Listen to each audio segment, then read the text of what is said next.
कल योगेश पांडे प्रभु का है 2.59। हाँ कल ठीक है, अगर वो नहीं आए तो मैं कर दूंगा। ठीक है, ओके।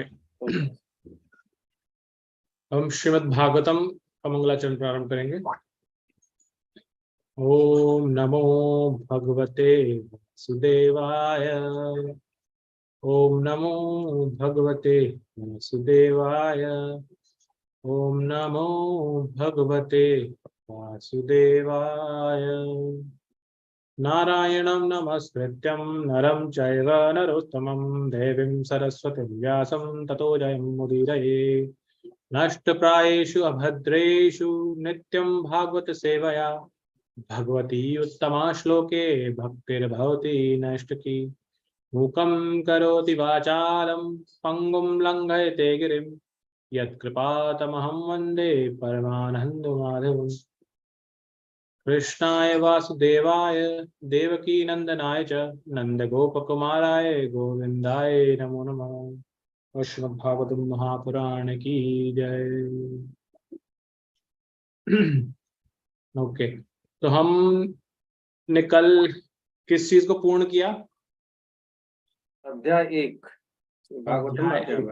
श्रीमद् भागवतम के प्रथम स्कंद का प्रथम अध्याय। हमारी एक क्या बोलते हैं, जिज्ञासा। हाँ, मुनियों की जिज्ञासा एक पहला पड़ाव आया है हमारी इतनी बड़ी लंबी यात्रा के अंदर। एक छोटा सा पड़ाव आया है, लेकिन एटलीस्ट कुछ अकम्प्लिश किया हमने, एक छोटा कदम लिया हमने, है ना। ओके, और इसमें जैसे प्रभु जी ने बताया, प्रकाश प्रभु जी ने, इस अध्याय का शीर्षक था मुनियों की जिज्ञासाएं। कितनी जिज्ञासाएं थी मुनियों की? सभी प्लीज हैंड रेज करके ही बोले, ताकि या आप वीडियो ऑन करके यहाँ पे भी ऐसे हैंड रेज कर सकते हैं, जैसे कुसुम लकलिया माता जी कर रही है। यस माता जी, 6 माता जी 6 बता रही हैं, राइट। 6 जिज्ञासाएं थी। एक एक जिज्ञासा लेंगे, सभी हैंड रेज करके जो बताना चाहते हैं जिज्ञासाएं वो बता सकते हैं। सबसे पहले रेखा माता जी आप बताइए, 6 में से कोई भी एक जिज्ञासा। हाँ बताइए। आप म्यूट है माता जी, अनम्यूट कीजिएगा। वो सरल और सहज साधन कौन सा है जिससे कि जीवों का कल्याण हो सके? ठीक है, सही है, आप म्यूट कर सकते हैं। दूसरी जिज्ञासा अब विद्या देवी माता जी आप बताइए। आप भी म्यूट हैं अगर आप बोल रहे हैं तो।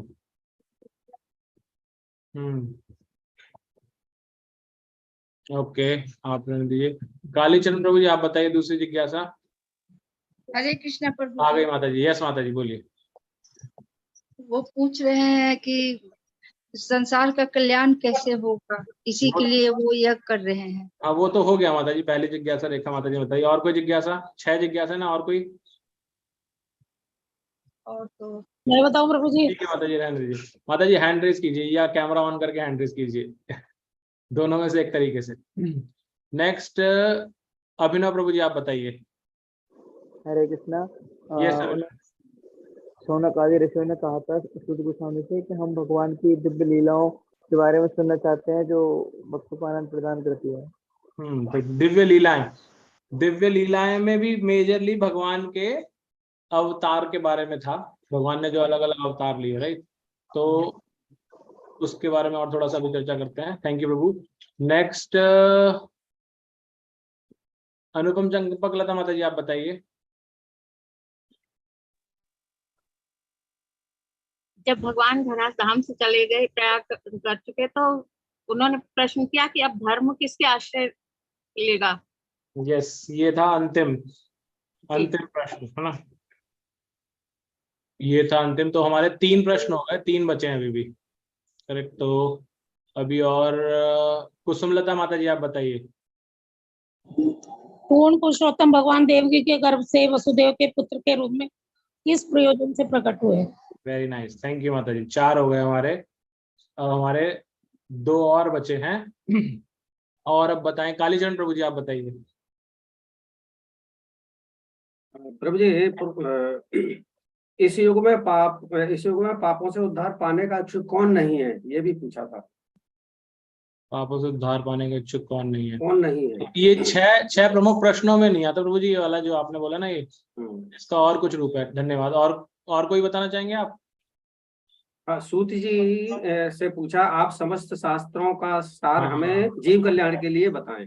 ये सही है, ये है कि सारे शास्त्रों का जो एसेंस है, निचोड़ है, वो क्या है, ये पूछा था। अब एक प्रश्न बचता है, धन्यवाद प्रभु जी। लास्ट प्रश्न बचता है जो हमने ऑर्डर में नहीं बोला, लेकिन बीच में 5वां नंबर पे आता है ये। हाँ, कौन बताएगा अभी? ज्योति माता जी। यस, ठीक है। चंपक लता माता जी। हरे कृष्ण प्रभु जी। अनुपम चंपक नहीं, चंपक लता माता जी। हरे कृष्णा प्रभु जी, दंडवत प्रणाम। दंडवत प्रणाम माता जी। यस। पूर्ववर्ती आचार्यों के उपदेशों के बारे में बताएं। ये 5वां क्वेश्चन है। 5वां माता जी, 5वां है कि पूर्ववर्ती आचार्यों के आधार पर भगवान के, चौथा और 5वां जो प्रश्न था ना, वो मिलते जुलते थे, लेकिन उसमें बस ये अंतर था कि वो भगवान की दिव्य लीलाओं में भगवान ने जो अवतार लिए हैं, एक अवतार थे भगवान के पुरुष अवतार और एक है लीला अवतार। तो लीला अवतार अभी हम जब तीसरा अध्याय पढ़ेंगे उसके अंदर आएंगे, और पुरुष अवतार भगवान के जो 3 अवतार हुए हैं मेजर, महातत्व, महाविष्णु और गर्भोदक्षाई और क्षीरोदक्षाई, वो भी उसी के अंदर आएंगे। तो ये 2 अलग अलग टाइप के वो अवतार के बारे में प्रश्न था। अच्छा, मैं आपको पढ़ के सुनाती हूँ। ठीक है, ओके। तो ये हमारे 6 प्रश्न हो गए। ये 6 प्रश्न पहले अध्याय में पूछे गए हैं। दूसरे अध्याय का शीर्षक क्या है? दिव्यता तथा दिव्य सेवा। दिव्यता और दिव्य सेवा, राइट। थैंक यू प्रभु। अब आपको याद होगा जब हमने प्रथम भागवतम स्टार्ट किया था, हमने बताया था भागवतम किस चीज को रिप्रेजेंट करती है?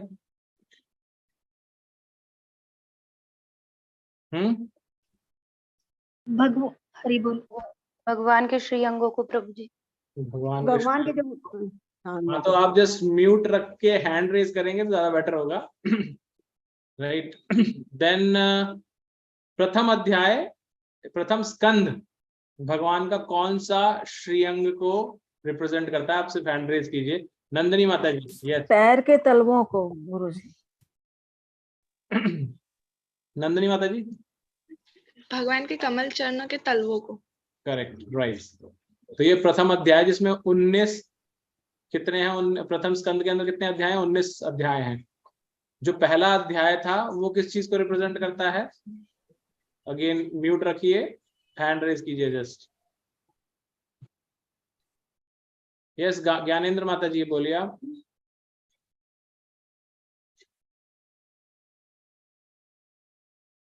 आप म्यूट हैं। यस। पैर के तलवों को, चरण कमल के तलवों को प्रेजेंट करता है। चरण के तलवों को स्कंद करता है जी। स्कंद का पहला अध्याय किस चीज को रिप्रेजेंट करता है? मुनियों की जिज्ञासाएं। नहीं, ठीक है माता जी, थैंक यू। भूषण प्रभु जी, भूषण पाटिल प्रभु। मत्स्य को, मछली को। Yes, thank you Prabhu ji. Yes yes, बिल्कुल सही आपने बताया। मैं आप सभी को वापस से ये चित्र दिखाता हूँ। आपको याद आ जाएगा, राइट? दिख रहा है आपको सबको? ये दिख रहा है। तो हमने बोला था भगवान के चरण के तलवों पे ये 19 चिन्ह हैं जो यहाँ दिख रहे हैं। ये 19 चिन्ह 19 अध्यायों को रिप्रेजेंट करते हैं, राइट?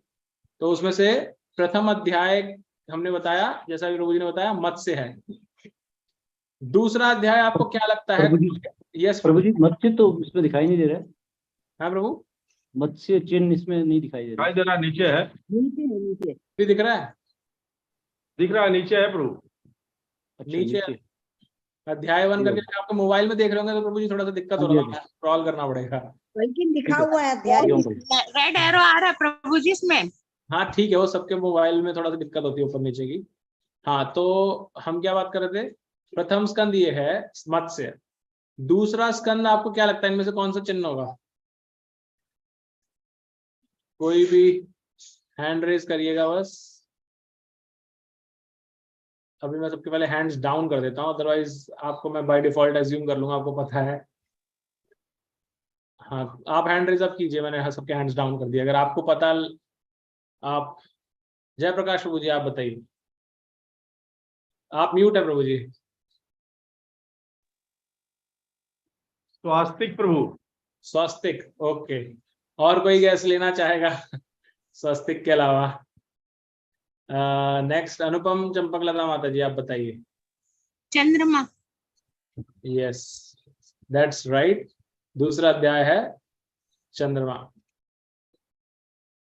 ठीक है। और चंद्रमा होने के पीछे कारण है कि चंद्रमा मन की स्थिरता और भगवान की जो दिव्यता है उसको रिप्रेजेंट करता है। इस वजह से इसका जो दूसरा अध्याय को वो रिप्रेजेंट करता है, जो हमारे शिक्षा गुरु ने हमें बताया था कि मन की जो स्थिरता होती है, चंद्रमा और मन का कनेक्शन है, तो इस वजह से ये उसको रिप्रेजेंट करता है। प्रभु जी पहला मछली क्या है रिप्रेजेंट? मछली रिप्रेजेंट करती है प्रभु जी कि भगवान ने मत्स्य अवतार लेकर के शास्त्रों और धर्मों की या साधुओं की रक्षा की थी। तो अब ऐसे ही जो साधु हैं, जो ये शौनक आदि ऋषि हैं, ये अब उसी असमंजस में है, ये अपनी जिज्ञासाएं प्रकट कर रहे हैं, तो भगवान उसी तरह से आकर के उनकी रक्षा करना चाह रहे हैं आप। ठीक है, तो ये था। अब हम स्टार्ट करते हैं अपना अध्याय। प्रभु जी इसमें मन की स्थिरता और आपने और क्या बताया था? मन की स्थिरता और भगवान की दिव्यता। दिव्यता। हरे कृष्ण। तो हम अब प्रभु जी इस अध्याय का नाम फिर से बताइए। हाँ, अभी बताता हूँ माता जी, एक सेकंड देखिएगा, स्क्रीन पे लिख के भी आएगा आपको। दिख रहा है आपको?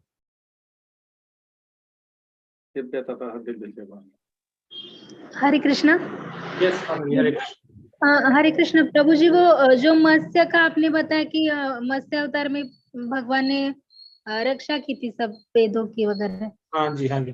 तो ऐसा नहीं होता क्या कि मत्स्य एक चंचलता का भी प्रतीक है ना?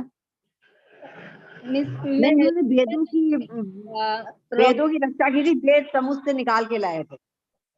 हम क्या कहते हैं माता जी, कंप्लीट कीजिए आपके प्रश्न।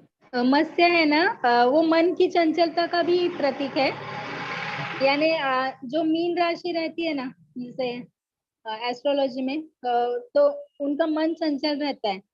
और सेकंड मध्य चंद्रमा का प्रतीक है, तो वो मन की देवता बताई गई है, मन पे कंट्रोल करने। तो जस्ट जिज्ञासा मींस ये रॉन्ग ही रहेगी, लेकिन आप इस पे विचार कीजिए तो पूछिए। हाँ, मतलब मालूम करके देख सकते हैं, बट मेजर उसके पीछे ये है कि मन को रिप्रेजेंट चंद्रमा करता है। इवन ज्योतिष के अंदर भी जो आप बता रहे हैं, चंद्रमा स्थान पे बैठा है, उससे आपके मन की स्थिति बदलती है, आपका मन किस तरह का है।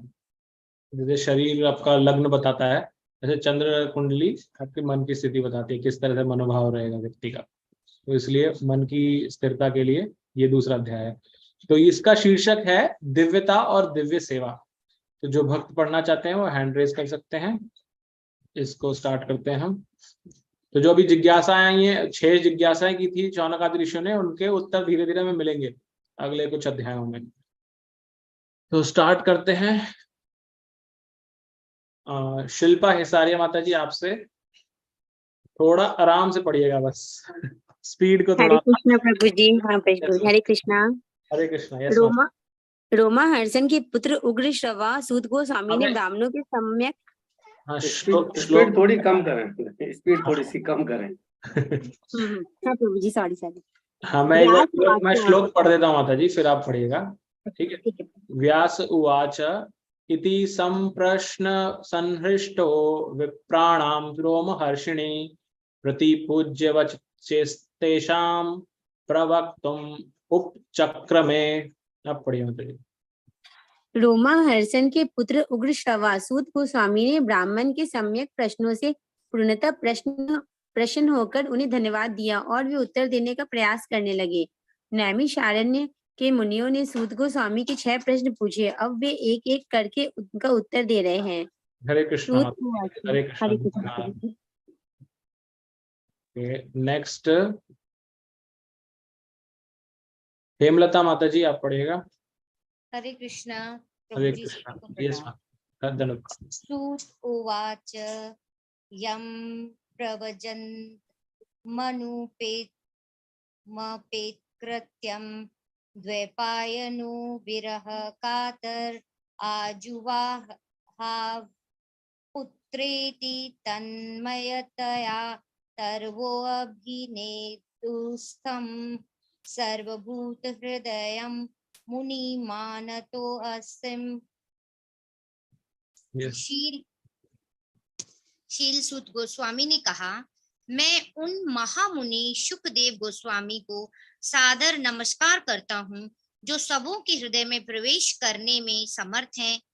जब वे यज्ञोपवीत संस्कार अथवा उच्च जातियों द्वारा किए जाने वाले अनुष्ठानों को संपन्न किए बिना संन्यास ग्रहण करने चले गए तो उनके पिता व्यासदेव उनके वियोग में के भय से आतुर होकर चिल्ला उठे, हे पुत्र, उस समय जो वैसी ही वियोग की भावना में लीन थे, केवल ऐसे वृक्षों ने शोकग्रस्त पिता के शब्दों का प्रतिध्वनि के रूप में उत्तर दिया।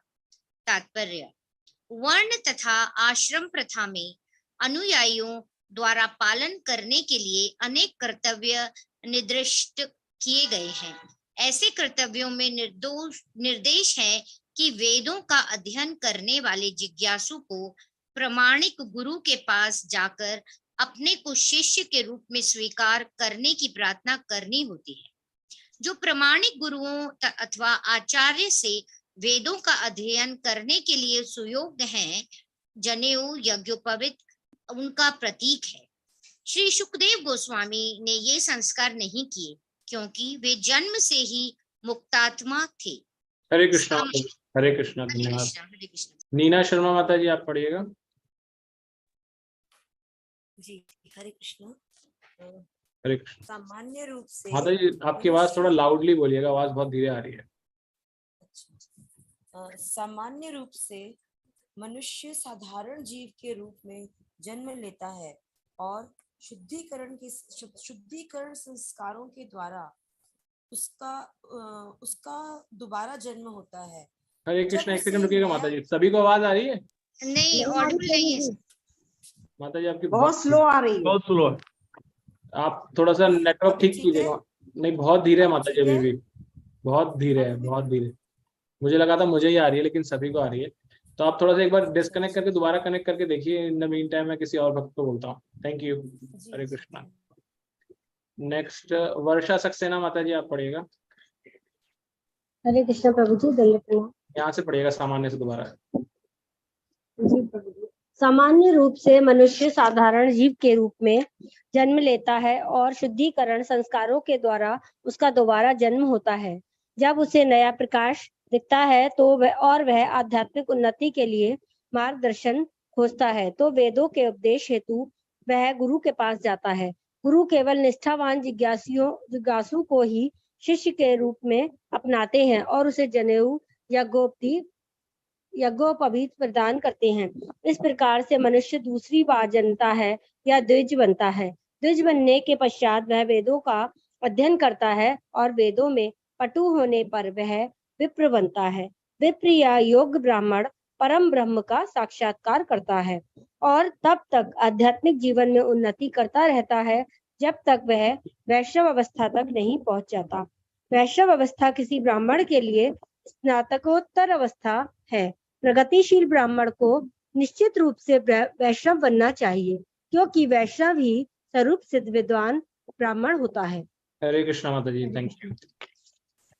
नेक्स्ट नंदिनी माता जी, आप पढ़िए। हरे कृष्णा।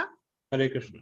श्रील शुकदेव गोस्वामी प्रारंभ से ही वैष्णव थे, अतः उन्हें वर्णाश्रम धर्म के संस्कारों की कोई आवश्यकता न थी। वर्णाश्रम धर्म का चरम लक्ष्य अपरिष्कृत मनुष्य को भगवान के शुद्ध भक्त या वैष्णव में बदलना है। अतः जो व्यक्ति उत्तम अधिकारी वैष्णव द्वारा स्वीकृत किए जाने पर वैष्णव बन जाता है, चाहे उसका जन्म या पूर्व कर्म कैसे भी रहे हो, उसे ब्राह्मण माना जाता है। श्री चैतन्य महाप्रभु ने इस सिद्धांत को स्वीकार किया था और श्री हरिदास ठाकुर को नामाचार्य बनाया था। यद्यपि हरिदास ठाकुर का जन्म एक मुसलमान परिवार में हुआ था, निष्कर्ष यह है कि श्री सुखदेव गोस्वामी जन्म से ही वैष्णव थे, अतः वे ब्राह्मणत्व से समर्पित थे। उन्हें किसी प्रकार के संस्कार करने की आवश्यकता न थी। कोई भी निम्न कुल में उत्पन्न व्यक्ति, चाहे वह किरात हो या हूण, आंध्र, पुलिंद, पुलकश, आभीर, शुंभ, यवन, खस या इनमें से भी निम्न हो, वैष्णवी की कृपा से उसका उद्धार हो जाता है और यह सर्वोच्च दिव्य पद को प्राप्त करता है। श्री सुखदेव गोस्वामी श्री सुत गोस्वामी के गुरु थे, अतः वे नैमिषारण्य के मुनियों के प्रश्नों के उत्तर देने के पूर्व अपने गुरु को नमस्कार करते हैं। हरे कृष्ण। हरे कृष्ण माता जी, थैंक यू। तो ये जो हमने यहाँ अभी श्लोक पढ़ा, दूसरा श्लोक, प्रथम श्लोक तो बस बैकग्राउंड सेट कर रहा था, लेकिन दूसरे श्लोक में जो प्रभुपाद जी ने तात्पर्य में लास्ट लाइन बताई वो सबसे इम्पोर्टेंट है कि जो हम डेली करते हैं, हम कोई भी शास्त्रों का अध्ययन करने से पहले जब छोटी पुस्तकें पढ़ रहे थे, भागवत गीता पढ़ी, भागवतम पढ़ रहे हैं, सबसे पहले हम क्या करते हैं? मंगलाचरण करते हैं। मंगलाचरण क्या है? अपने गुरु को प्रणाम करके फिर आगे बढ़ते हैं, राइट। तो इसी तरह से अब जब सूत गोस्वामी से शौनक आदि ऋषियों ने प्रश्न किए, 6 प्रश्न किए जिनकी हमने अभी चर्चा करी, तो उन प्रश्नों के उत्तर देने से पूर्व वह अपने गुरु को प्रणाम कर रहे हैं, यानी कि एक तरह से मंगलाचरण कर रहे हैं वो भी, और प्रणाम करके उनका गुणगान कर रहे हैं साथ में। जैसे हम श्रील प्रभुपाद का जब प्रणाम मंत्र बोलते हैं तो उसमें उनका गुणगान करते हैं, ऐसे वो भी उनका गुणगान कर रहे हैं कि कैसे जन्म लेते के साथ ही बिना किसी यज्ञोपवीत संस्कार के वो संन्यास ग्रहण करने के लिए घर छोड़ के निकल गए और उनके पिता उनके पीछे पीछे भागते रहे। प्रभुपाद जी तात्पर्य में इसी को बहुत डिटेल में समझा। देखिए श्लोक कितना था, लेकिन प्रभुपाद जी ने कितना डिटेल में समझाया। स्पेशली अगर किसी को इस चीजों का ज्ञान नहीं है तो उसके लिए बहुत ही मतलब काइंड ऑफ आई ओपनर है, उसको नई नई चीजें सीखने को मिल सकती हैं इसमें। तो सबसे पहले तो प्रभुपाद जी वापस से भगवत गीता में जो हमें बताया है, तद्विधि प्रणिपातेन परिप्रश्नेन सेवया, उसके बारे में बताते हैं। किसी को भी अगर शिक्षा चाहिए प्रामाणिक, तो उसे जिज्ञासा है तो उसको प्रामाणिक गुरु के पास जाकर के उनसे प्रार्थना करनी चाहिए कि मुझे अपना शिष्य के रूप में स्वीकार करें। ये गुरु परंपरा जो होती है या जो गुरुकुल की परंपरा होती थी वो इस तरह से कार्य करती थी। जब गुरु आपके स्टैंडर्ड को देखता है, आपका क्वालिफिकेशन देखता है और उसको लगता है कि आप एक सुयोग्य शिष्य बन सकते हैं, तो आपको स्वीकार करता है। जब स्वीकार करता है तो वो एज ए अपने शिष्य के रूप में स्वीकार करते हुए कि अब आप उनके अंडर कार्य करेंगे, तो आपको वो जनेऊ या यज्ञोपवीत देता था, जो एक रिजेंबल करता था उस चीज को। अब खाली यज्ञोपवीत क्या रह गया है? एक संस्कार के नाम पे सिर्फ एक रिप्रेजेंटेशन रह गया है, वो भी शादी के टाइम पे करते हैं, उससे पहले कोई नहीं है। बट ये एक ब्रह्मचर्य का प्रतीक है कि ब्रह्मचर्य में हमें सेलिबेसी मेंटेन करनी है और साथ में शास्त्रों का अध्ययन करना है, जो हम पढ़ाई करते हैं आज के जमाने में, उसका प्रतीक है। फिर आगे इसमें बताते हैं बहुत इंपॉर्टेंट चीज, जो भगवान ने भगवत गीता में क्या बताया है। कौन सा श्लोक है जिसमें भगवान बताते हैं कि हमारा जो चातुर्वर्ण्य मयाशिष्टम गुण कर्म विभागशः, भगवान क्या बताते हैं कि गुण कर्म से ही ये जो चतुर्वर्ण है, ब्राह्मण क्षत्रिय शूद्र बने हैं, राइट। तो हर व्यक्ति के इसमें बताए गए हैं 2 जन्म होते हैं, कोई भी जन्म से ब्राह्मण नहीं बनता। तो जन्म तो आपका जिस भी जगह हुआ उसके हिसाब से आपका फर्स्ट जन्म है वो, लेकिन जब आप का शुद्धिकरण होता है संस्कारों के द्वारा, आप जब गुरु के पास जाते हैं, जब आपकी दीक्षा होती है, प्रथम दीक्षा यज्ञोपवीत आपको मिलता है, तो उसको बताया गया है वो आपका दूसरा जन्म है, राइट। इसलिए जो व्यक्ति का जन्म ब्राह्मण कुल में होता है उसको बाय डिफॉल्ट शास्त्र ब्राह्मण नहीं बोलते, उसको बोलते हैं द्विज बंधु। द्विज का मतलब क्या है? जो कि जिसने दीक्षा या बोलिए जिसने ये चुन लिया है कि मुझे शास्त्रों का अध्ययन करना है, यानी कि वो उस डायरेक्शन में बढ़ रहा है गुरु के पास जाकर के, उनका बंधु। इसलिए ऐसे व्यक्ति को द्विज बंधु बताया जाता है। यहाँ पर बताया गया कि हमारी जो दूसरा जन्म होता है उसको बोलते हैं द्विज। और फिर बताया द्विज बनने के बाद जब हम शास्त्रों में का अध्ययन करते हैं और बहुत पटु हो जाते हैं उसमें, तब आपको ब्राह्मण या विप्र बोला जाता है, उसके बाद बोला जाता है। पहले सब साधारण, सब एक बराबर है। आप गुरु के पास गए, गुरु ने आपको चुना और उसके बाद आपको दीक्षा दी।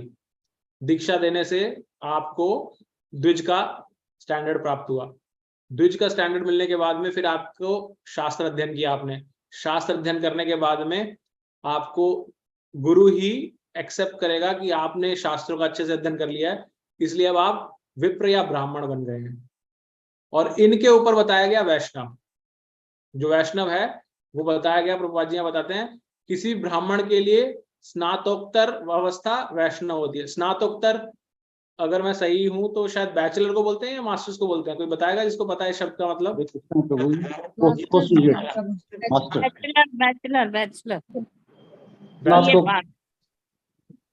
बैचलर को स्नातक बोलते हैं।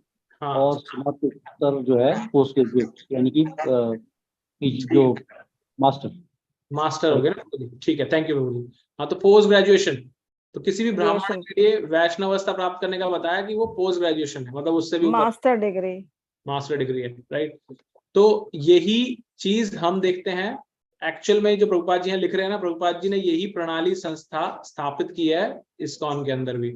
जब हम बोलते हैं कि हम सबको बहुत मेहनत करने के बाद गुरु चाहिए, दीक्षा लेनी है, तो जब हम सबकी दीक्षा होती है तब हम द्विज बनते हैं। एटलीस्ट हम ये बनते हैं कि हाँ, हम ये कह सकें कि हम मनुष्य हैं हम द्विपाद पशु नहीं रहे, अब हम द्विज हो गए हैं कि हम एटलीस्ट शास्त्रों की तरफ इच्छुक हैं, भगवान को जानने के इच्छुक है, भगवान की सेवा करने के इच्छुक हैं, तो हम द्विज अवस्था में आते हैं।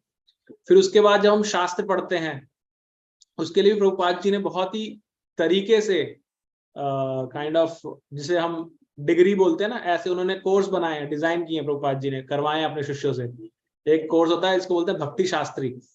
उसके अंदर पूर्ण 1 साल लगा करके आपको भगवत गीता पढ़नी पड़ती है, ईशोपनिषद और भक्ति सामत सिंधु, इस तरह के 5-6 ग्रंथ हैं जो आपको पढ़ने होते हैं, और उसके बाद उनको एग्जाम देना होता है, पूरा प्रॉपर एग्जाम होता है उसका। तो उससे क्या होता है, जो टीचर है वो ये कंफर्म करता है कि आपने उसको कर लिया तो भक्ति शास्त्री मिलता है आपको। फिर एक भक्ति वैभव होता है, इसमें भागवतम पढ़ना पड़ता है। तो ये शास्त्रों का अध्ययन करने के लिए प्रभुपाद जी ने एक पूरा परंपरा और प्रणाली बनाई है। जब आप वो कर लेते हैं तो वो फाउंडेशन होता है आपको। ये जो विप्र और ये ब्राह्मण, इस्कॉन में बोला जाता है दीक्षा, ब्राह्मण दीक्षा, वो दूसरी दीक्षा होती है, वो नेक्स्ट लेवल है कि आपको विप्र या ब्राह्मण दीक्षा मिल रही है। जब फर्स्ट मिल जाती है द्विज वाली, यानी साधारण दीक्षा के ऊपर, तो उसके बाद आप जनेऊ धारण कर सकते हैं साधारण तौर पर, कि अब आपने ब्राह्मण कर, उसके बाद भगवान के मंदिर में ऑल्टर में जाकर के आप पूजा कर सकते हैं। तो इस तरह की जब ब्राह्मण दीक्षा होती है तब मिलती है, और ये सब लेवल हैं। और जब आप करते रहते हैं, भक्ति अच्छे से करते रहते हैं, तब आप एक उत्तम अधिकारी की और मध्यम से उत्तम, पहले कनिष्ठ फिर मध्यम फिर उत्तम, उस और बढ़ते हैं, जिसको प्रॉपर वैष्णव बताया गया यहाँ पर, जो ब्राह्मण से भी ऊपर है, क्योंकि वो एकदम भगवान की शुद्ध भक्ति में लगा हुआ है। तो ये इस तरह की स्टेप्स हैं। फिर प्रभुपाद जी बताते हैं कि सुखदेव गोस्वामी प्रारंभ से ही वैष्णव थे। जो फाइनल स्टेज है स्नातकोत्तर जो यहाँ बताया गया, वो प्रारंभ से थे, जन्म से, इसलिए उनको मुक्त बताया गया यहाँ पर कि वो स्टेज ऐसी है। तो फिर यहाँ आगे बताते हैं कि अगर किसी को जन्म से ही उच्च अधिकारी, उत्तम अधिकारी वैष्णव स्वीकृति दे देता है, तो वो उसे ब्राह्मण माना जाना चाहिए, क्योंकि ब्राह्मण उससे नीचे ही है, वो ऑलरेडी जो वैष्णव है ब्राह्मण बाय डिफॉल्ट है। अगर वो उस लेवल पर, देखिए इसमें ध्यान देने की बात है, हम सब आपस में एक दूसरे को बोलते हैं, हमें कंठी धारण करते हैं, भगवान विष्णु को मानते हैं, वैष्णव है। ये साधारण तौर पे बोलते तौर तरीके का वैष्णव बोला जाना है। जैसे धर्म के लिए बोलते हैं ना, हम हिंदू धर्म के हैं, ये साधारण तौर पे, लेकिन धर्म का अर्थ बहुत गूढ़ है। इसी तरह से वैष्णव शब्द साधारण तौर पे बोलचाल में बोलने के लिए आसान है, उसे कंफ्यूज नहीं करना हमें, लेकिन जो यहाँ पर वैष्णव बताया जा रहा है वो शुद्ध वैष्णव भक्त की बात की जा रही है, उसके लिए वैष्णव शब्द यूज हो रहा है, जैसे यहाँ पर बताया गया सुखदेव गोस्वामी के लिए, राइट। दूसरा, फिर इसी सिद्धांत को प्रतिपादित करने के लिए कि कैसे जो एक वैष्णव है वो ब्राह्मण बाय डिफॉल्ट हो जाता है या उसमें कवर हो जाता है, उसकी जन्म कर्म का कोई मतलब नहीं है उससे रिलेटेड। उसके लिए यहाँ पे एग्जांपल दिया प्रभुपाद जी ने, चैतन्य महाप्रभु ने किस तरह से हरिदास ठाकुर जो कि एक मुसलमान थे, उनको नामाचार्य की पद्धति दे दी। नामाचार्य का मतलब भगवान का जो हम हरि नाम बोलते हैं, उनके आचार्य, कि कैसे नाम का उच्चारण करना है भगवान का, तो उनको नामाचार्य बना दिया गया, जो कि ब्राह्मणत्व के समन्वित थे वो भी। और इस तरह से फिर प्रभुपाद जी अंत में बताते हैं कि कोई भी व्यक्ति किसी भी कुल में जन्म लिया हो, जैसे कई बार कहते हैं अरे सिर्फ इस्कॉन के लिए बोला जाता है, यहाँ पे सिर्फ धनवान लोगों को मंदिर में आने दिया जाता है, पूजा करने दिया जाता है, ऐसा नहीं है। इस्कॉन क्या, कोई भी वैष्णव पद्धति के अंदर कुल की बात ही नहीं होती है। सनातन धर्म जहाँ प्रॉपर ढंग से समझा जा रहा है, जो भगवत गीता में बताया और यहाँ भी बताया जा रहा है कि आपका किसी भी कुल में जन्म हुआ, क्योंकि जन्म is not a defender, but आप पर वैष्णवों की कृपा किस तरह से हो रही है, वो आपको सर्वोच्च पद तक लेके जा सकता है, भक्ति के सर्वोच्च पद तक। जन्म से कोई अर्थ नहीं है। तो ये हमने इस दूसरे श्लोक में पढ़ा। कोई कुछ ऐड करना चाहता है या कुछ जिज्ञासा अभी तक?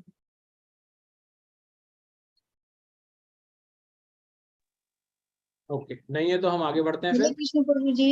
यस माता जी, हरे कृष्णा। ये हरिदास स्वामी जो थे तो वो मुसलमान थे, तो वही मतलब उनके गुरु थे क्या, जो वृंदावन में उनको नहीं प्रकट नहीं, किए हैं? तो दोनों अलग अलग है माता जी। वो जो हरिदास जो हम वृंदावन में देखते हैं, जो बाकी बिहारी जी के जो हाँ, बाकी बिहारी जी को प्रकट हाँ, किए हैं। वो अलग हैं। ये श्री हरिदास ठाकुर मोस्टली ये जगन्नाथपुरी में इन्होंने अपना समय बिताया था। तो वहां पर इनकी बहुत बड़ी समाधि है। ये जो मैं आपको बता रहा था अभी थोड़े दिन पहले, सिद्ध बकुल करके एक स्थान है, वहां पर इन्होंने भगवान के जो हरे कृष्ण महामंत्र है इसका 3 लाख नाम जप प्रतिदिन किया। प्रतिदिन 3 लाख नाम जप का मतलब है ऑलमोस्ट 20 से 21 घंटे, साधारण हम जैसे लोगों के लिए डेली इतनी देर तक जप करना, भगवान का नाम जप करना, और 20 साल तक लगातार करना, एक दिन नहीं, कंटिन्यूसली 20 ईयर्स तक। तो उन्होंने सिद्धि प्राप्त की थी उससे, हरिनाम जप से, इसलिए उनको श्री चैतन्य महाप्रभु ने नामाचार्य की उपाधि दी थी। तो प्रभु जी ये सिद्ध बकुल जो पेड़ है कहाँ पर है? ये माता जी जगन्नाथपुरी के अंदर। अच्छा, इसकी कथा इस तरह से है कि जब नामाचार्य हरिदास ठाकुर, क्योंकि जगन्नाथपुरी के मंदिर के अंदर नहीं जाते थे, ये बोलते थे कि मैं एक यवन कुल में जन्म लिया है, मैं मलेच्छ हूँ, मैं इसके अंदर नहीं जा सकता, भगवान के मंदिर के अंदर, मैं इतना पतित हूँ। तो बाहर से ही भगवान का जो सुदर्शन चक्र है, जो ध्वज ऊपर हल बना हुआ है मंदिर के गुंबद के ऊपर, तो उसको देख के प्रणाम करते थे, और वहां से अपनी जो एक इन्होंने कुटिया बना रखी थी, वहां पे जाके नाम जप किया करते थे, धूप में रखते थे। जब चैतन्य महाप्रभु वहां आते थे, देखते थे कि अरे ये तो बहुत धूप में नाम जप कर रहे हैं, तो जो दातुन होती है बकुल की वृक्ष की, वो दातुन यूज करते थे उस टाइम। तो वो उस दातुन को जमीन में गाड़ते हैं ऐसे, जब जमीन में गाड़ते हैं तो उससे इमीडिएटली एक वृक्ष प्रकट होता है, और वो वृक्ष उनके ऊपर छांव बन के खड़ा हो जाता है, और वो वृक्ष आज भी है 650 साल के बाद भी। और उसकी कथा इस तरह से बताई जाती है कि जब वो वृक्ष बाद में तो चले गए, तो उसके बाद राजा था, मुझे एग्जैक्टली पूरी डिटेल में नहीं पता, बट एक राजा थे, उन्होंने उस वृक्ष को कटवाने की बात करी थी। तो रातों रात ये वृक्ष, क्योंकि वृक्ष क्यों काटेंगे, क्योंकि लकड़ी चाहिए इसलिए, लेकिन ये रातों रात जैसे ये हुआ, तो रातों रात वो वृक्ष खोखला हो गया अंदर से। तो लकड़ी नहीं मिलेगी तो उसको काटने का कोई मतलब नहीं है, लेकिन वो खोखला होने के बाद भी आज भी हरा भरा है वो वृक्ष। तो वो अपने आप में देखने की स्थान है, प्लस वहां पे जो दिव्यता है ये भगवान के हरिनाम की, वो बहुत पावरफुल जगह है। ठीक है, हरे कृष्णा प्रभु जी, आप बता रहे थे आप वहाँ गए हुए हैं। यस माता जी, वही पेड़ है ना प्रभु जी ये? हाँ, सिद्ध बकुल, यस माता जी। अभी मैं पिछले हफ्ते वहीं था, इसलिए ज्वाइन नहीं कर रहा था। ओके प्रभु जी, हरे कृष्णा।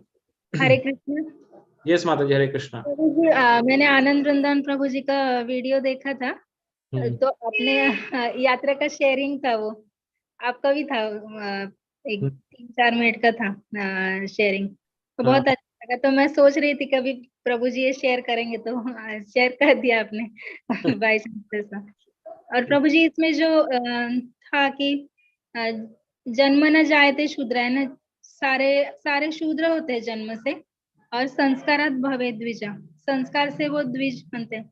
तो ये बहुत रिबेलियन बोल सकते हैं प्रभुपाद जी को और पूर्वाचार्य सभी को, क्योंकि आज हम सभी मीन्स वर्णाश्रम धर्म का एक विकृत स्वरूप देखते हैं, और मीन्स वर्णाश्रम धर्म कितना पवित्र और शुद्ध है, इससे ये पता चल जाता है कि तभी ये सब जो मानव कहने के लायक नहीं थे, उनको भी सभी को भगवान की भक्ति करने का और वैष्णव होने का हर एक को चांस दिया जाता था।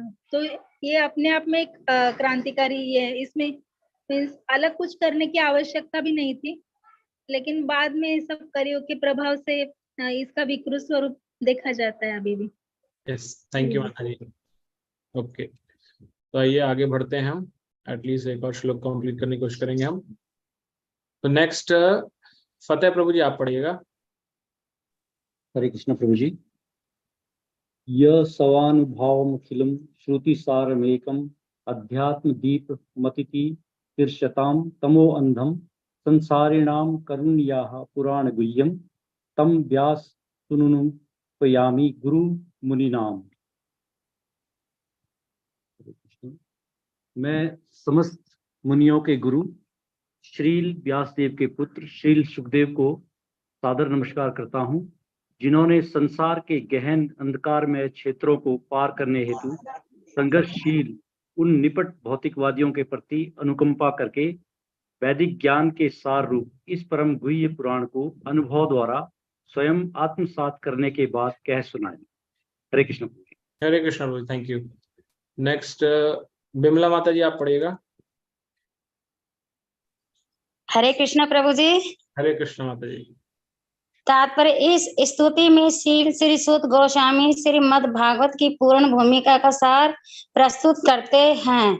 श्रीमद् भागवत वेदांत सूत्रों की सहज पूरक टीका है। व्यासदेव ने वैदिक ज्ञान का सार प्रस्तुत करने के उद्देश्य से वेदांत सूत्र या ब्रह्म सूत्र का संकलन किया था। श्रीमद् भागवत इस सार का सहज भाष्य है। श्री सुखदेव गोस्वामी वेदांत सूत्र के पूर्ण रूप से अनुभूत पंडित थे, अतः उन्होंने इस टीका की स्वयं ही अनुभूति की थी, और जो अज्ञानता के सागर को पूरी तरह से पार करना चाहते हैं, ऐसे मोहग्रस्त भौतिकवादी व्यक्तियों पर असीम कृपा करके उन्होंने इस गृही ज्ञान को प्रथम बार सुनाया।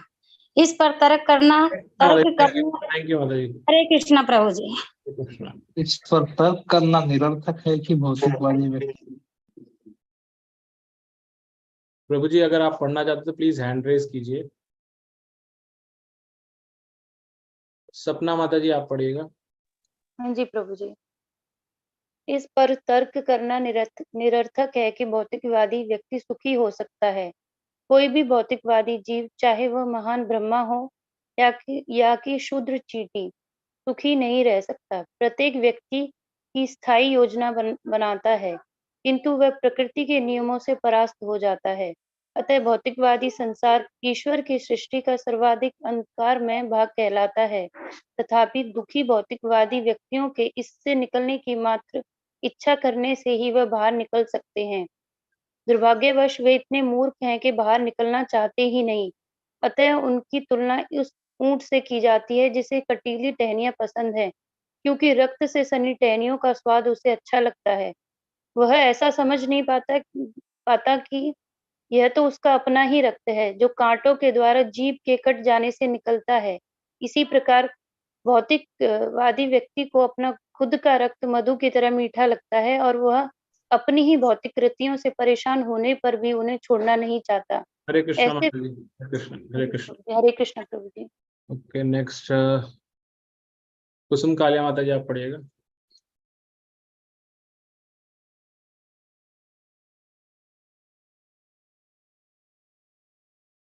कुसुम कालिया माता जी, आप म्यूट है माता जी। हाँ, हरे कृष्णा प्रभु जी। यहाँ से पढ़ना है। ऐसे भौतिकवादी व्यक्ति कर्मी कहलाते हैं। ऐसे लाखों कर्मियों में से कुछ ही भौतिक व्यापार से ऊब कर भूल भुलैया से निकल भागना चाहते हैं। ऐसे बुद्धिमान व्यक्ति ज्ञानी कहलाते हैं। वेदांत सूत्र ऐसे ही ज्ञानियों के लिए है, किंतु परमेश्वर का अवतार होने के कारण श्रील व्यासदेव को पूर्व अनुमान हो गया था कि धूर्त लोग वेदांत सूत्र का दुरुपयोग कर सकते हैं। इसलिए उन्होंने वेदांत सूत्र के पूरक रूप में भागवत पुराण की रचना की। ये स्पष्ट कथन है कि भागवत ब्रह्मा सूत्रों का मूल भाष्य है। श्रील व्यासदेव ने अपने पुत्र श्रील शुकदेव को भी भागवत का उपदेश दिया, जो पहले से अध्यात्म अवस्था को प्राप्त एक मुक्त पुरुष थे। श्रील शुकदेव ने स्वयं इसकी अनुभूति की और तब इसका व्याख्यान किया। श्रील हरे कृष्ण माता जी। हरे कृष्ण माता जी। हरे कृष्ण प्रभु जी। नेक्स्ट जयप्रकाश प्रभु जी, आप पढ़िएगा यहाँ से। हरे कृष्णा प्रभु। श्रील सुखदेव की कृपा से भगवत वेदांत सूत्र उन सभी निष्ठावान लोगों के लिए सुलभ है जो भवसागर से उबरना चाहते हैं। श्रीमद् भागवत वेदांत सूत्र का आदित्य भाष्य है। श्रीपाद शंकराचार्य ने जानबूझकर इसे नहीं छुआ, क्योंकि उन्हें ज्ञात था कि इस सहज टीका को मात देना उनके लिए कठिन होगा। उन्होंने शारीरिक भाष्य लिखा। उनके तथाकथित अनुयायियों ने भागवत को नवीन कृति कहकर इसका तिरस्कार किया। भागवत के विरुद्ध मायावाद संप्रदाय द्वारा ऐसे प्रचार से किसी को भ्रमित नहीं होना चाहिए। इस प्रास्ताविक श्लोक से नौसिखिए जिज्ञासु को जानना चाहिए कि भागवत एकमात्र दिव्य साहित्य है जो परमहंसों तथा ईर्ष्या द्वेष रूपी भौतिक रोग से मुक्त व्यक्तियों के लिए है। हरे कृष्ण। मायावादी हरे कृष्ण। हरे कृष्ण प्रभु। नेक्स्ट रेखा माता जी आप पढ़िएगा मायावादी से। हरे कृष्ण प्रभु जी। यस। मायावादी भगवान के प्रति ईर्ष्यालु होते हैं। ये ईर्ष्यालु मायावादी भागवत तक नहीं पहुंच। माता ये बीच में रह गई एक लाइन। अच्छा रह गई। मायावादी भगवान के प्रति ईर्ष्यालु होते हैं। यद्यपि श्रीपाद शंकराचार्य ने भगवान नारायण को सृष्टि के ऊपर परे बताया, ये ईर्ष्यालु मायावादी भगवान तक नहीं पहुंच पाते, किंतु जो लोग सचमुच इस भवसागर के पार निकलने के इच्छुक हैं, वे भागवत का आश्रय ग्रहण कर सकते हैं, क्योंकि इसका प्रवचन मुक्त पुरुष श्री सुखदेव स्वामी जी ने किया है। यह वह दिव्य प्रकाश पुंज है जिसके द्वारा ब्रह्मा परमात्मा एवं भगवान के रूप में अनुभूति किए जाने वाले दिव्य परम सत्य को भली भांति देखा जा सकता है। हरे कृष्ण। धन्यवाद। हरे कृष्ण प्रभु जी। हरे कृष्ण। हरे कृष्ण। तो यहाँ पे हमने देखा कि इस श्लोक में जो प्रार्थना है वो आगे भी चल रही है। किसके द्वारा? सूत गोस्वामी के द्वारा। तो उन्होंने अपने गुरु की तो की से प्रार्थना, उनके ऊपर भी प्रार्थना कर रहे हैं। वो उनके ऊपर किनकी प्रार्थना की? व्यासदेव के प्रति। और व्यासदेव की प्रार्थना करते वक्त क्या कहते हैं कि उन्होंने इस ग्रंथ की रचना करी। और किस लिए रचना करी? ताकि ये जो गुह्य पुराण है, परम गुह्य पुराण, ये हम जैसे भौतिकवादी व्यक्तियों के लिए जो निपट मूर्ख हैं, उनको ये मार्ग दिखा सके कि इस अंधकारमय संसार के अंदर हमें कैसे भवसागर को पार करना है। इसको समझाते हुए प्रभुपाद जी आगे बताते हैं कि व्यासदेव जी ने जब 4 वेद लिखे, उसके बाद उसको समराइज करते उन्होंने वेदांत सूत्र लिखा। और वेदांत सूत्र का एक जो सरल भाष्य था ताकि लोगों को समझ में आ सके, इसलिए भागवतम लिखा उन्होंने। जैसे ये जो पुराण है, ये बताए जाते हैं कि पुराणों को जो हमारे वेद हैं, वेदों के अंदर जो कॉम्प्लिकेटेड चीजें हैं, उनको साधारण जन सामान्य को समझाने के लिए ये पुराण लिखे गए। रामायण, महाभारत, भागवतम, इन सब से जो इनकी की कॉन्सेप्ट्स हैं वो हमें कथाओं के माध्यम से, बहुत भगवान की जो दिव्य लीलाएं हैं, जो इतिहास हुए हैं, उनके माध्यम से हमें समझ में आ सकता है कि ऐसा क्यों हुआ। जैसे हमारे जीवन में हम कोई प्रिंसिपल सीखते हैं ऐसे, लेकिन उस प्रिंसिपल को खाली अगर हम सिर्फ प्रिंसिपल करेंगे तो समझ नहीं आता। लेकिन हम जब जीवन के पहलुओं को पढ़ते हैं, कुछ जीवन चला, कुछ पार्ट गया, और उसके बाद कहते हैं इससे ये जो परिस्थिति बीती, इससे हमने क्या सीखा, तो उसको जब देखते हैं, टटोलते हैं, तो क्योंकि परिस्थिति एक्चुअल में गई है हमारे, तो हमारा एक्सपीरियंस है, उससे हम ज्यादा अच्छे सीख सकते हैं। तो इसी तरह से इन इतिहास की रचना की गई और लिखा, इनको कैप्चर किया गया ताकि जो वेदों के प्रिंसिपल्स हैं वो आसानी से समझ में आ सके हमें। तो यहाँ पर भागवत के बारे में प्रभुपाद जी तात्पर्य बता रहे हैं कि भागवत क्या है।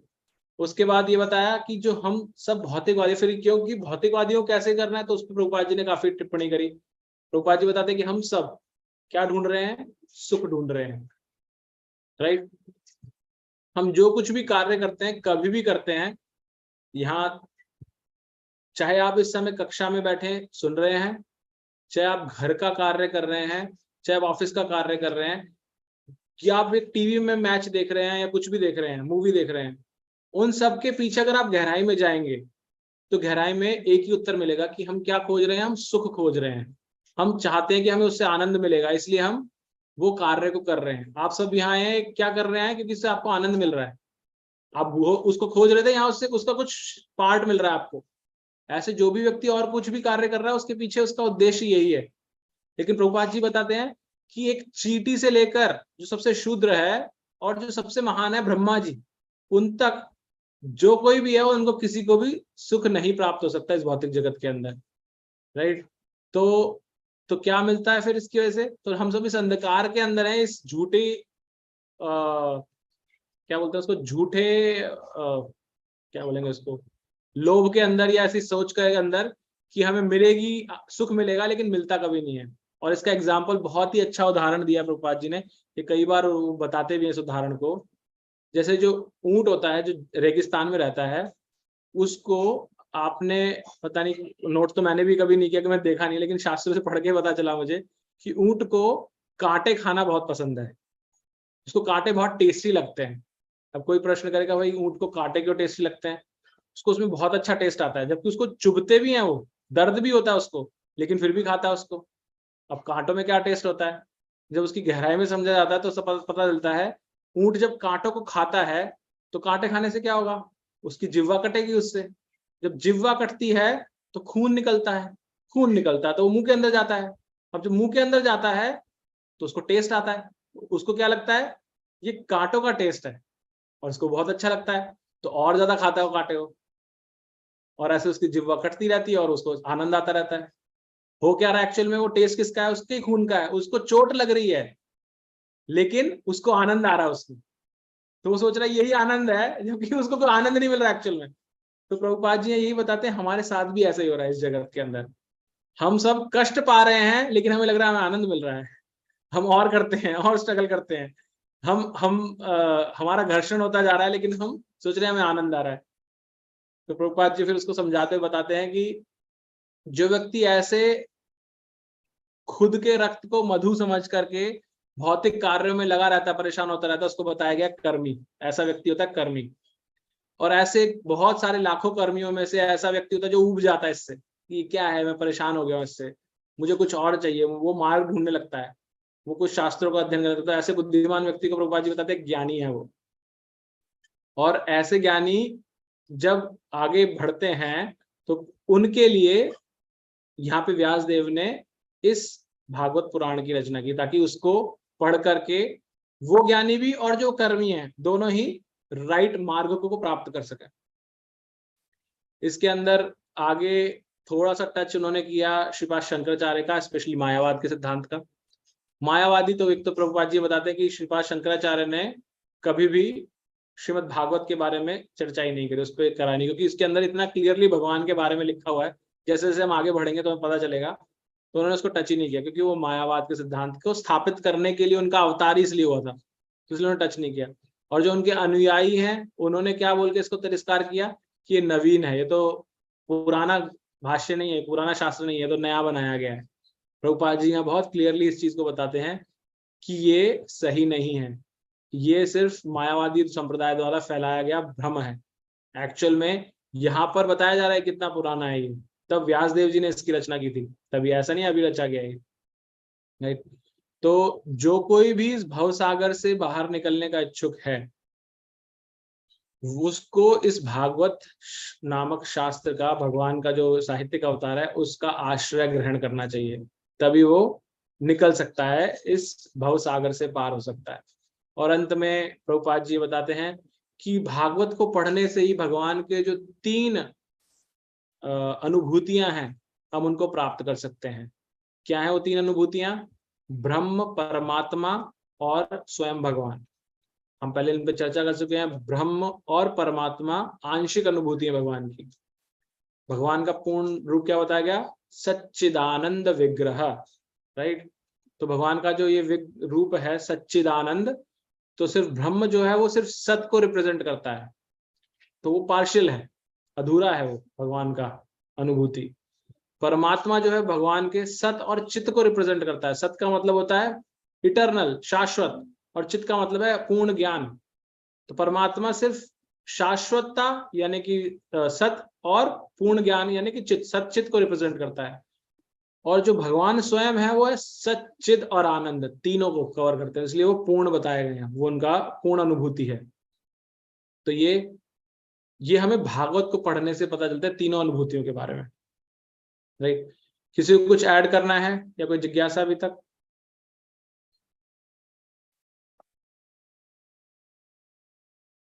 ओके, यस ज्योति माता जी। प्रभु जी, इसमें ना 2-3 जिज्ञासा है मेरी। पहला तो ये परिशिष्टात्मक भाष्य है भागवत वेदांत सूत्र पर, स्वाभाविक या परिशिष्टात्मक, उसका अर्थ क्या है? और दूसरा, शंकराचार्य जी ने स्वाभाविक भाष्य नहीं किया, उन्होंने शारीरिक भाष्य लिखा इस पे। वो भी एक मीन्स ये कॉमन जिज्ञासा है सर। हाँ, नहीं माता जी, प्रश्न सही है ये, बट इवन मुझे भी ये शारीरिक भाष्य का तो समझ में नहीं आया। और इसके बाद कौन सा प्रश्न किया आपने? हाँ, पहला है ना जो वेदांत सूत्र पर भागवत, ये वेदांत सूत्र पर सूत्र पे आधारित स्वाभाविक या परिशिष्टात्मक भाष्य है, यानी स्वाभाविक भाष्य क्या है? वेदांत सूत्र पर स्वाभाविक भाष्य यानी भागवत, तो स्वाभाविक भाष्य परिशिष्टात्मक भाष्य, इसका अर्थ क्या है? दूसरा प्रश्न है शारीरिक भाष्य क्या अर्थ क्या है? एक सेकंड माता जी, स्वाभाविक जो आप बोल रहे हैं ना, एक बार मेरे को बताइए कहाँ पे लिखा, मुझे मिला नहीं शब्द, किस जगह?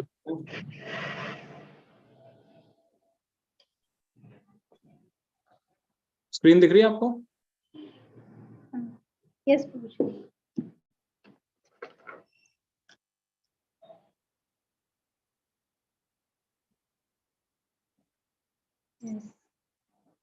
सहज भाष्य लिखा ये। मेरे पास मराठी भागवत है ना, तो उसमें ऐसा है। अच्छा, इसी जगह है कहीं और है वो? नहीं, इसी जगह। ओके, ठीक है।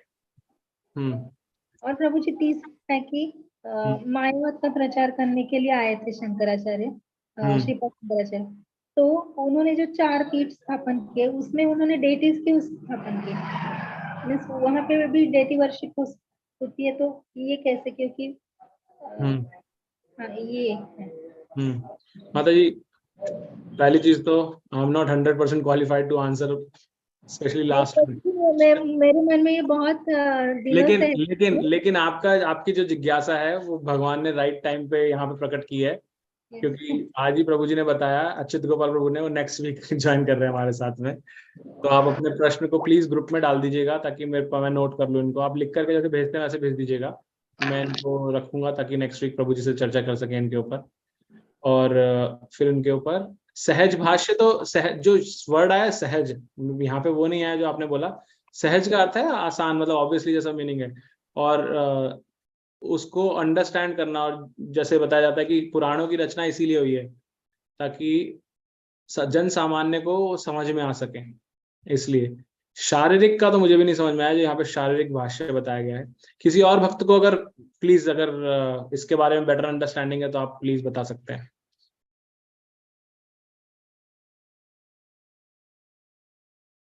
ओके, ठीक है माता जी, आप भेजिएगा, हम उस पर चर्चा करेंगे फिर। हरे कृष्ण। यस, शंकराचार्य को शंकर का या शिव का रूप भी माना जाता है। यस। तो शिव को हम भागवतम में हमें बताया गया कि ये वो भौतिक अवतार थे प्रभु के, मतलब श्री कृष्ण के। तो क्या हम उनको कैसे फिर हम समझेंगे? क्योंकि शंकराचार्य को तो यहाँ मायावादी बता दिया गया है, जबकि वो शिव के ही एक अवतार हैं जो शैववादी उनको मानते हैं। तो ये भी भगवान की लीला का भाग है प्रभु जी। भगवान ने ही उनको ये सेवा दी थी ऐसा करने के लिए, कि he wanted to establish something, but again this is a very good question जो हम प्रभु जी के साथ कर सकते हैं, ताकि हमें बेटर एक ऑथोरिटेटिव सोर्स से हमें इसके बारे में पता चले जो आप प्रश्न कर रहे हैं। तो ये प्लीज आप भी प्रभु जी ग्रुप में डालिएगा प्रश्न। ऑडियो भी रिकॉर्ड करके भेज सकते हैं, लिख के भेज सकते हैं, फोटो खींच के भेज सकते हैं, अगर पेपर पे लिखा, जैसे आपको कंफर्टेबल हो। ठीक है, ओके, ठीक है। और किसी को जिज्ञासा? ठीक है, नहीं है तो हम यहाँ रुकते हैं, कल आगे चर्चा करेंगे। कल एक इंपॉर्टेंट श्लोक है जो आप डेली बोलते हैं, हम डेली मंगलाचरण करते हैं, उसमें जो श्लोक आता है वही नेक्स्ट श्लोक है, क्योंकि यहाँ पे अभी सूत गोस्वामी मंगलाचरण कर रहे हैं, इसीलिए वो वही श्लोक वापस आ रहा है, राइट। तो कल हम उसके बारे में पढ़ेंगे। और तो आइए अभी हम हरे कृष्ण महामंत्र और वैष्णव प्रणाम मंत्र बोल के कॉल को विराम करेंगे। हरे कृष्णा कृष्ण कृष्ण हरे हरे, हरे राम राम राम हरे हरे। वाञ्छा कल्पतरुभ्यश्च कृपा सिन्धुभ्यश्च पतितानां पावनेभ्यो वैष्णवेभ्यो नमो नमः। अनंत कोटि वैष्णव वृंद की जय, श्रील प्रभुपाद की जय, श्री राधा माधव की जय।